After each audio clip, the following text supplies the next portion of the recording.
Assalamu alaikum and welcome to our show, Al-Islam and Community Issues. We're going to have an exciting show for you today. I'll be your host, Brother Benjamin Shabazz, and my brother over here, Brother Abdul Aziz, will be our guest. Assalamu alaikum. Wa alaikum assalam wa rahmatullahi wa barakatuh. Yes, sir, my brother. Yes, sir, my brother. So we're going to open up with a brief dua to ask for Allah's blessings and make this show a success. Bismillahirrahmanirrahim. Alhamdulillahi Rabbil Alameen. We ask that you bless this show to be successful. Ameen.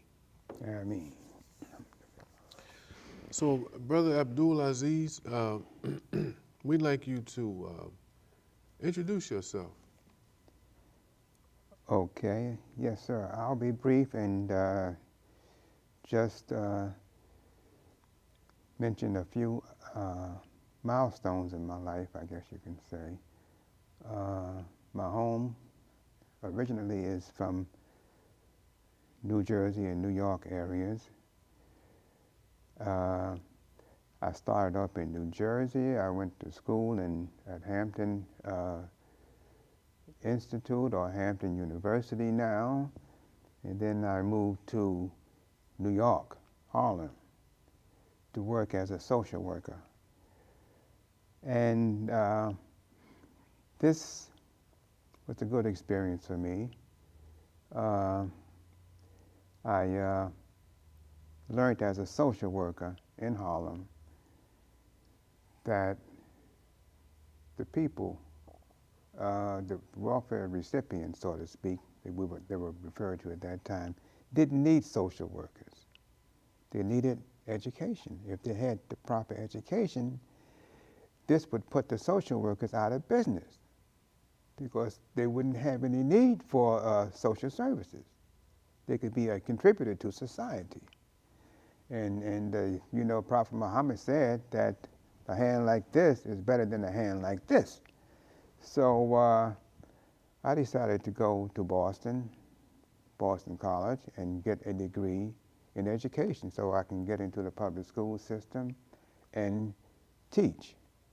I thought that was where the weakness of our people were, in education. So I said, let me get an education, go back to school, and qualify myself to teach in the school, in the educational system. And this I did. So once I completed my degree, master's degree in education, I started teaching. And I've been teaching pretty much ever since. Actually, I stopped teaching in 2017. And when the superintendent asked me, are you retiring now? I said, no, I'm not retiring. I'm just taking a sabbatical. She said, oh, you're not retiring? I said, no. I don't even like the word retirement. I want to take a sabbatical.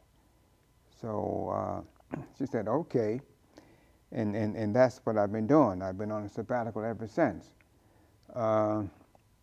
which is more or less studying and doing research and learning about things that I need to know about so that I can help people intelligently. So that's pretty much my background in a nutshell. Yes, sir. Thank you, brother. That's powerful. That's powerful. Maybe at another time, I'd love to hear some of those experiences you had back east when you was a social worker. Yes, sir. Can you tell us a little bit about your name, Abdul Aziz? How did you choose a name like that, or were you born with that name? Well, you know,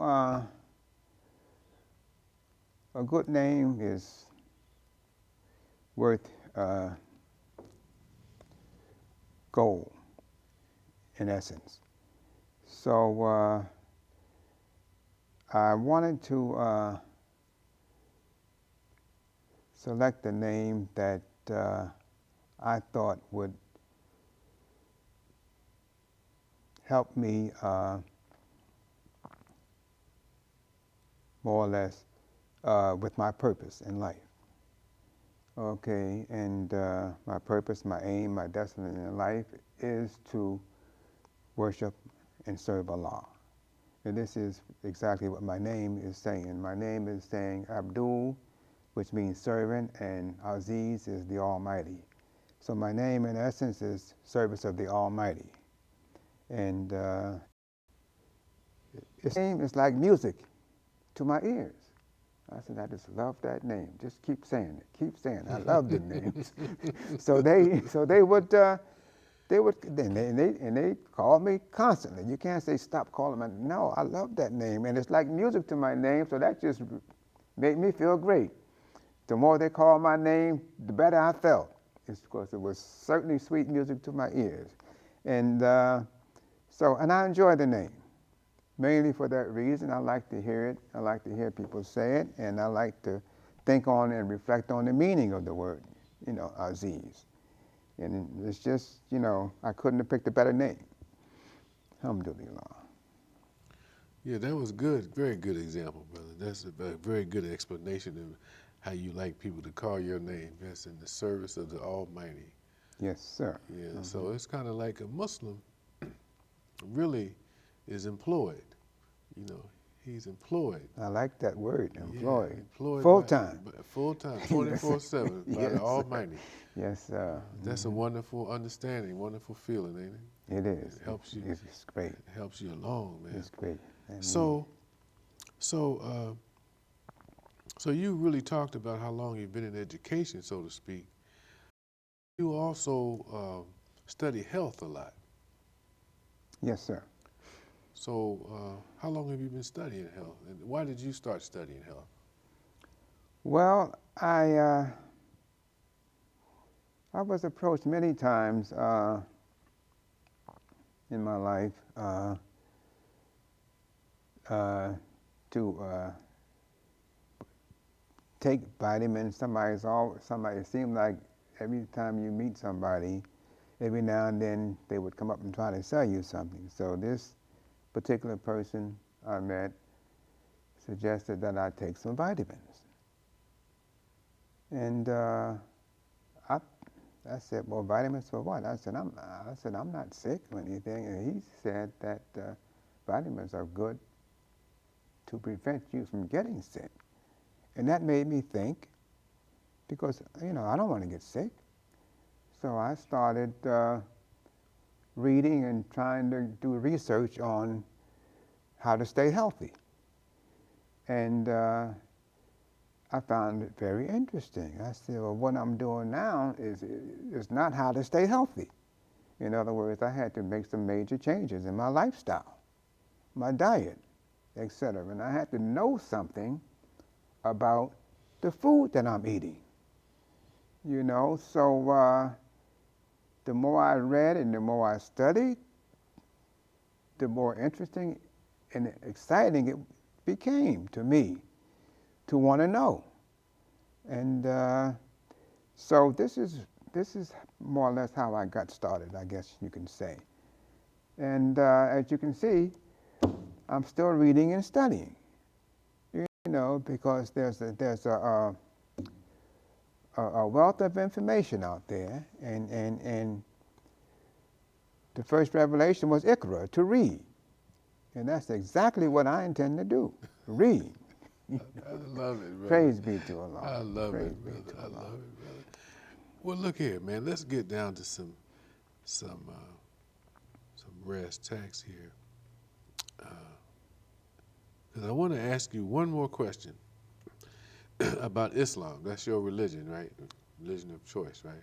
Yes, sir. So I want to ask you one more question before we get into some specifics about the health, some of the health things. Sure. Is what was it that attracted you to Islam? Well, that's a good question, interesting question. I've been approached off and on while living in New York about Islam, but nothing really fazed me that much, mainly because I didn't know anything about it. And people would give me flyers and invite me to meetings, etc.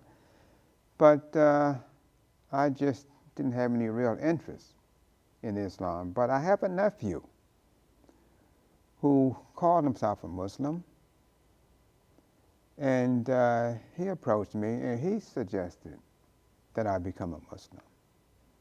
So this was the first serious contact I had, I guess you can say.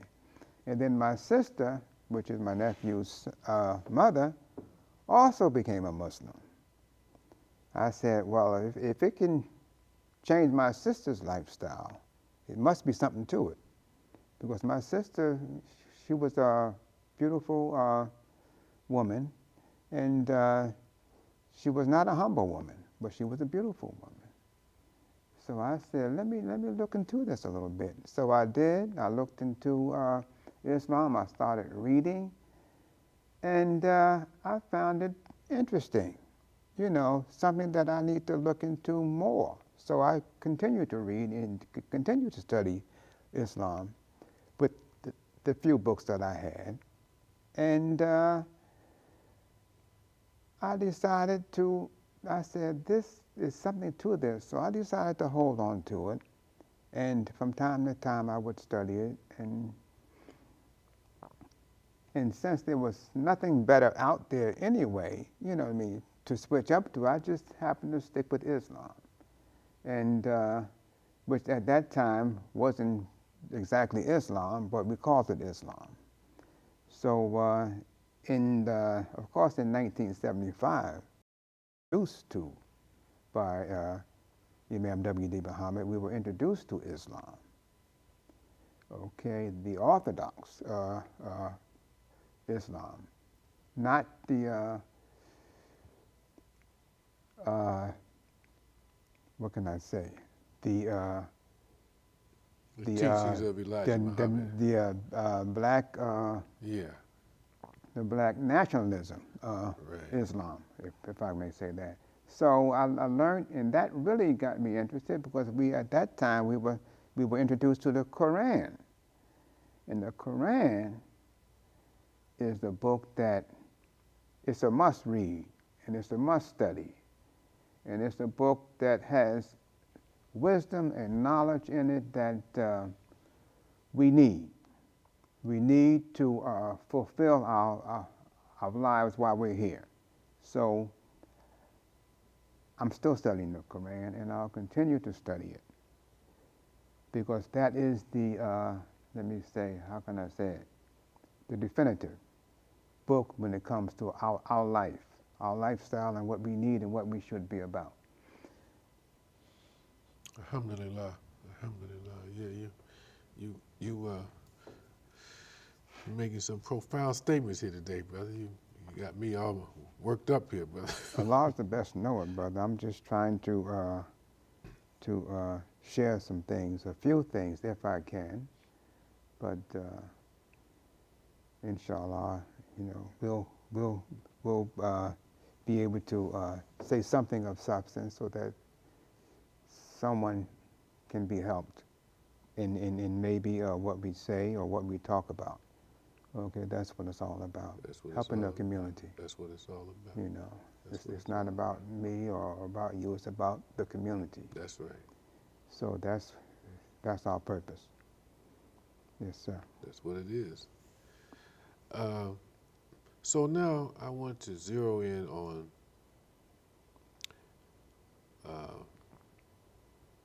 some information you have about health that you could impart with us that would be of value. Yes, do we have, about how much time do we have? Are we okay time-wise? It's 14:28, so we got about 14 more minutes. 14 more minutes. Okay, I won't get too involved then. I'll just try to combine the two, and hopefully it will be of some help to somebody. Okay, the Quran tells us that Allah created the heavens and the earth, and in the heavens and in the earth there are signs for us. Okay, and matter of fact, he said in the heavens and the earth there are instructive signs. and in you there are instructive signs. So I said, wow, this is something to think about. So I began to just become somewhat of an observer. And I'm looking just at nature itself, and I'm noticing that nature has all of these resources. For example, the oxygen, the air. You go outside, and the most prevalent resource is oxygen. So I said, now there must be some instructions in this. You know, Allah is trying to teach us something about this particular resource. So I said, well, what is the benefit? So you go and you look up the health benefits of air, oxygen, and you find that we need oxygen. Oxygen it helps it energizes the body. It helps the brain, energizes the brain. The brain needs oxygen. The body needs oxygen. We need oxygen, and we have to learn to appreciate it. So let me look at all the benefits of oxygen, and then I'll become to appreciate the air much more. This is a valuable resource. And Allah, also in Allah's wisdom, the more plentiful something is, the more of a need we have for it. This is the logic in Islam. Allah made oxygen number one resource. So that is the number one resource that we need. Okay, and then looking at the water, another plentiful resource. Here we have the earth covered, maybe what they say, 3/4 with water. So if 3/4 of the earth is covered with water, then water must be an important resource. This is education and this is health all combined, and this is why it's so beautiful. So I'm saying that what are the values of water? What are the health benefits of water? So we go and research and we find out all the benefits of water. The brain, 85% water.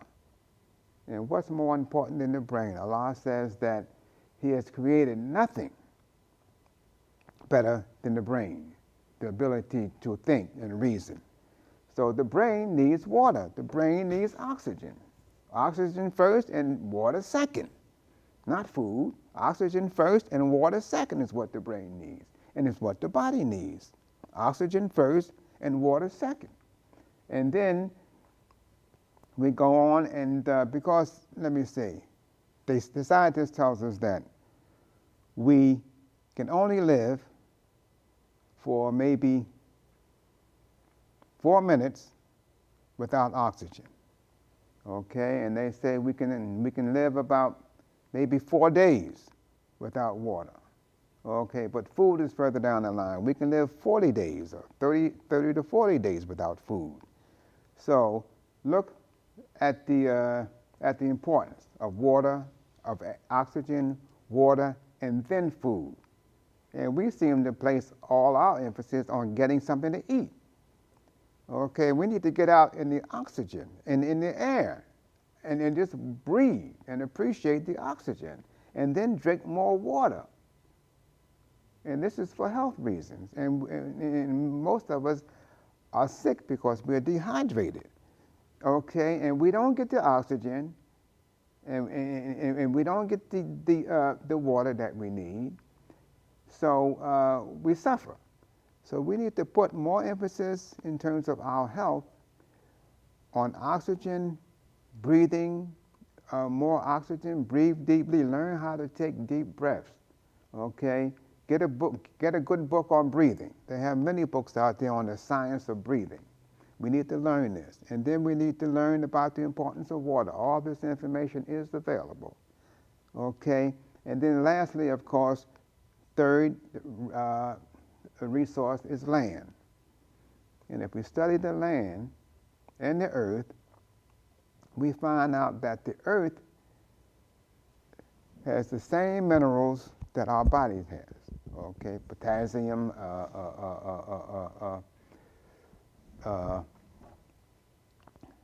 what's the other minerals? Magnesium. Magnesium. All of this is in the earth, and all of this is in our bodies. Okay, calcium. The earth has all the same minerals that's in the earth are in our body. Iron. So this iron too, thank you. And this is why we eat the vegetables, and we get the iron, and we get the magnesium, and we get the phosphorus. We get all the minerals that we need from the plants that are grown in the earth. And this is very important. It's good to know. Okay, so I won't elaborate too much on those resources, but they are important, and they are worth studying. I got a question for you. Yes, sir. Now, every time I turn on television, I see an advertisement for fast foods.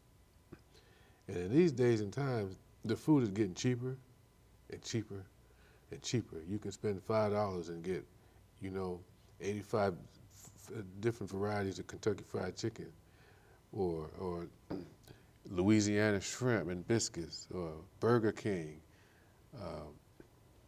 And when I drive down the street, I see these places packed with the cars, the drive-in packed. So I'm wondering, what is the big deal about these fast foods? And do they have any health benefits? That's really what I'm trying to get to. Well, we have the term that we use, and it's called junk food. And junk food is pretty much sums it all up. Okay, these processed foods have very little or no nutritional value whatsoever. And it's like junk. So you spend your good money and for nothing. Okay, and it's just a habit that we have, and it's a convenience that we like. So we go to these fast foods places, and we pay our money for junk, and we pay our money for the processed foods. And many health books tell you, you have to eat wholesome foods. Stay away from processed food. Processed food has excessive sugar, excessive salt, and all of this is designed to keep you sick. Okay, and we can't afford to get sick. Okay, Well, let me ask you the a first question. law of nature is self-preservation. Let me interrupt you for a minute. Yes, sir. What do you mean processed food? What does that mean, processed food? That means it's taken out of its natural form. Okay, it's taken out of its natural form, and it's altered in most cases. It's altered, and it's overcooked. They process it in a way that it will have an extended shelf life, so to speak. Okay, and once they do this, then the food will not spoil. Okay, it'll stay on the shelf forever. And they can use it anytime they get ready because it's processed. It's not going to spoil, so it's not going anyplace. Now, talking about the shelf life, the health books tell us that the longer the shelf life, the shorter your life. So we need to think about these things. We need to think about these things and stay away from processed food. That was a good question. Well, if it has a longer shelf life and it's inexpensive to buy, because if I'm looking at this, I don't have that much money. So, and if it has a long shelf life, that means it's not going to spoil. Exactly. So I can buy $3 or $4 worth of some of this processed food, and eat on it for a little while, put it in the refrigerator or leave it outside or whatever on the table, I can still eat on it the next day and maybe the next day. So isn't that a good thing? It's a good thing if you want to, dig your grave with your fork and your knife or your fork and your spoon. It's an excellent thing. You're right on course. You know what I'm saying? But I don't think you want to do that. It's not intelligent. Well, I don't want to do it when you put it like that.